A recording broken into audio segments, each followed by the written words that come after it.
Masa mga idol, mga mananap diya sa Kaliukan. Dirita karon naglagaw ta diyo. Si Madam diyo. Dere ko dam, dere sulod. Dere ko ti sulod para maklaro punta dere kay diri ko ta sa inyong lugar dapat kamo ginang bida diri sa atong salida. Wala ni si Madam karon. Ang nanay ni Cute ni Isli yung mother oh. Kanay napod sa idol diri oh. Sana all. Napod sa idol diri. Kaya mga idol. Sanay mong ginubuhat, brother. Lah, ginsam na murag kaila. Wala, Oscar! Mingon ginato mga idol nga kani sila. Mingon ginaton success pero ang kaayo silang batasan wala ginaglubad mga idol, mga kamasa.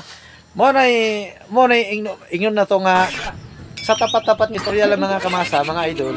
Kaya mingon na to nga makangatay kunti, wag masyado tayong yung kagaya ng ibang mga vlogger. Umayos na kayo. Ikaw Ilyas, magpakabait ka, sunod, puntahan kita dyan, no? Andito na si Madam, oh.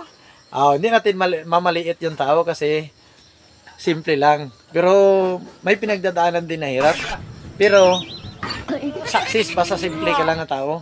Dili ka bugalon. Oh. Madam, oh. Masaya masulti mo sa balita unyang gabi, idol. Sa unsa nga balita katon Bisag unsa balita kuno unsa lang kung kinsa ba pinakagwapo diri nga tao diri sa North Cotabato. Ako ba o si Silingan? Siyempre si Elias. Si Elias.